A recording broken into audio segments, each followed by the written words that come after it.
এটা নিয়ে যে বিতর্কটা করা হচ্ছে যে শাপলা চত্বরে সেদিন পুলিশের অভিযানে কেউ মারা গিয়েছিল কিনা। তো রাতের অভিযানে আপনি একজন বা দুজন সাংবাদিক দিয়ে সেটা কভার করাটা খুব ডিফিকাল্ট ব্যাপার। রাইট। আমি যতদূর মনে পড়ে যে বিবিসি রিপোর্টার বলেছিল যে উনি সেখানে সম্ভবত কয়েকটা বা ৬-৭টা মৃতদেহ সেখানে পেয়েছিলেন। আচ্ছা। ওই শাপলা চত্বরের ওই জায়গাটার মধ্যে, কিন্তু সেগুলোকে দেখে মনে হচ্ছিল যে হয়তো তখনকার না। রাইট। মানে তার একটু আগের ওই মৃতদেহগুলোকে সেখানে আনা হয়েছিল। বাংলাদেশে কাজ করার ক্ষেত্রে বিবিসির জন্য আমি পার্সোনালি কোনো ডিরেক্ট বা ইনডিরেক্ট কোনো ধরনের কোনো কিছু আমি ফেস করিনি। 5ই মে বাংলাদেশে একটা ঘটনা হয়েছিল, বিবিসির একজন সাবেক সাংবাদিক সেই ঘটনাটাকে একেবারে টোটালি বলেছিল যে এটা আসলে ওইখানে কোনো কিছুই হয়নি, মানুষ মৃত্যুর ঘটনা নেই। কিন্তু আমরা দেখলাম যে তৎকালীন সরকার একটা শ্বেতপত্র প্রকাশ করতে হয়েছিল বাধ্য হয়ে, যে কতজন মারা গেছে, কতজন কী হয়েছিল। তৎকালীন সময় আসলে বিবিসির ভূমিকাটা কেমন ছিল আপনি মনে করেন, বা ওই সময় তো আপনি খুব কাছ থেকে এটা দেখার সুযোগ? মানে আমি রাতের অভিযানটা কভার করতে আমি যাইনি, আমি দিনের বেলায় আমি দেখেছিলাম। তো আমার সহকর্মী ওনারা এক বা একাধিক লোক গিয়েছিলেন সাংবাদিক। এখন যখন ধরুন এটা নিয়ে যে বিতর্কটা করা হচ্ছে যে শাপলা চত্বরে সেদিন পুলিশের অভিযানে কেউ মারা গিয়েছিল কিনা। আচ্ছা, ব্যাপারটা তো তাই যে মানে পুলিশ যখন অভিযান চালায় সে অভিযানে কেউ মারা গিয়েছিল কিনা। আচ্ছা।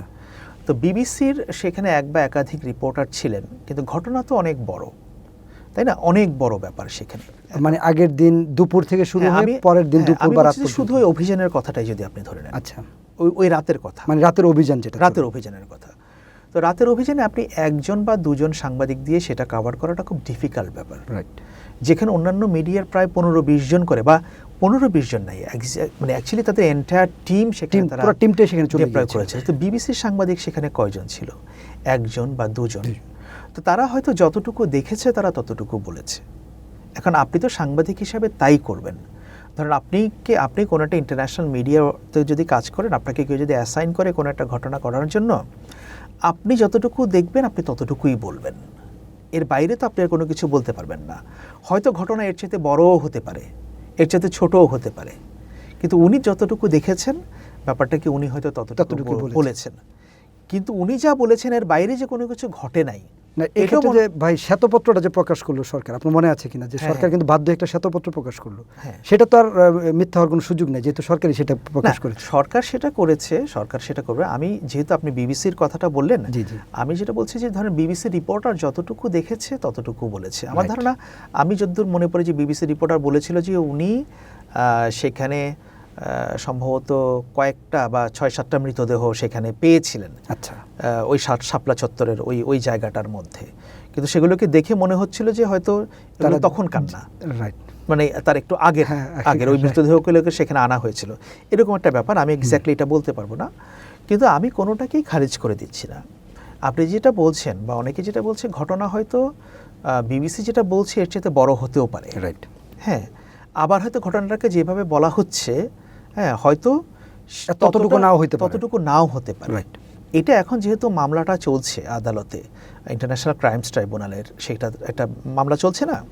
সো এখন দেখা যাক মামলায় কি আসে, আদালতের কাছে কি এভিডেন্স উত্থাপন করা হয়। সুতরাং সেটার দিকে আমরা চেয়ে থাকবো। বাট আমি এগেইন বলবো যে কোনো একটা মিডিয়া একটা অনেক অভিযান, বড় ঘটনার প্রেক্ষাপটে শুধু তারা যে ভাষ্য দিবে ওইটাই যে পূর্ণাঙ্গ ভাষ্য, ব্যাপারটা সেরকম নাও হতে পারে। আপনার জানার বাইরে অনেক কিছু থাকতে পারে। আমার ধারণা বিবিসির ক্ষেত্রে সেটা হলেও হতে পারে। লোকাল মিডিয়াগুলোর মধ্যে আমার একটা বায়াসনেস কাজ করে।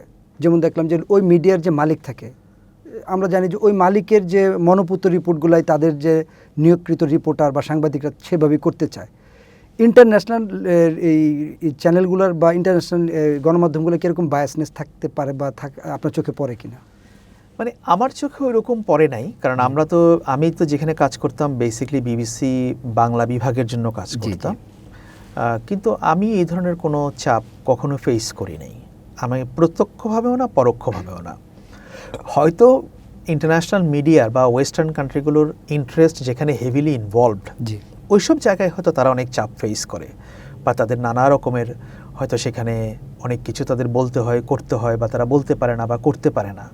এটা পূর্ণাঙ্গ আমি বলি। কিন্তু আমি যেটা দেখেছি, আমি যেটা বলবো যে আমি বাংলাদেশে কাজ করার ক্ষেত্রে বিবিসির জন্য আমি পার্সোনালি কোনো ডিরেক্ট বা ইনডিরেক্ট কোনো ধরনের কোনো কিছু আমি ফেস করিনি। আমি প্রায় সময় আপনার CNN দেখার এবং ফক্স নিউজটা দেখি, দেখে এই জন্য এদের মধ্যে একটা বৈপরীত্য কাজ করে আমি খেয়াল করেছি। নিউ ইয়র্ক টাইমসে যখন আমি নিউজ পড়ি মনে হয় যেন ডোনাল্ড ট্রাম্প একেবারে সবচেয়ে বড় ঐতিহাসিক ভুল করছে ইরান ইস্যুতে।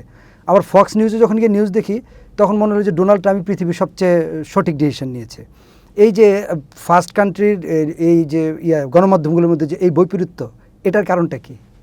না, এটা তো প্রত্যেকটা মিডিয়ার একটা আইডিওলজি থাকে আচ্ছা। আর কি, তারা থাকতে পারে। যেমন ধরেন আপনি যে প্রতিষ্ঠান রান করছেন, জি। হ্যাঁ, আপনার হয়তো একটা আইডিওলজি থাকতে Right. পারে, কিন্তু আমি বলি কি যে আইডিওলজি থাকাটা হয়তো খারাপ না। আচ্ছা, হ্যাঁ, থাকতে পারে। আমি বলবো আপনি ফেয়ার কিনা, আপনি নিরপেক্ষ এইটা বা আমি নিরপেক্ষ এটা আমি কখনোই বলবো না। ফেয়ার। ফেয়ার, মানে আপনি আপনার একটা পলিটিক্যাল আইডিওলজি থাকলেও এই যে আপনি আমাকে ট্রিট করছেন, আপনি আমাকে ফেয়ারলি ট্রিট করছেন কিনা, আপনি আমাকে যে প্রশ্ন করছেন এই প্রশ্নগুলো জার্নালিস্টিক কিনা, রাইট। নাকি এই প্রশ্নগুলোর মধ্যে কোনো একটা বায়াসনেস আছে, একটা পলিটিক্যাল ইন্টেনশন Right. আছে। সেই জন্য আমি বলবো যে হ্যাঁ, আপনি তো আপনার এডিটোরিয়াল এজেন্ডা যেভাবে সেট করবেন তার মধ্যে হয়তো আপনার যে মতাদর্শ সেটাই ফুটে উঠবে, কিন্তু আপনি সেটাকে যেভাবে ট্রিটমেন্ট দিবেন সেটা ফেয়ার হচ্ছে কিনা আমি ওই জায়গাটা দেখতে চাইব। সো ওয়েস্টার্ন মিডিয়ার ক্ষেত্রে ব্যাপারটা তাই যে তাদের বিভিন্ন মিডিয়া আউটলেটের নিজস্ব একটা আইডিওলজি আছে এবং সেই আইডিওলজি তারা ড্রিভেন এবং সেই অনুযায়ী তারা অ্যাক্ট করে। সো করতে পারে মানুষ এবার যেটাকে গ্রহণ করে তারা করবে। হয়তো আপনি রিপোর্টিংয়ের ক্ষেত্রে যখন আপনি করবেন এটাকে আপনি ফ্যাক্ট বেসড থাকবেন, আপনি যখন অ্যানালিসিস করবেন সেখানে আপনার হয়তো ওই আইডিওলজিটা আপনার প্রতিফলিত হবে, Right. সেটাকে দেখা যাবে।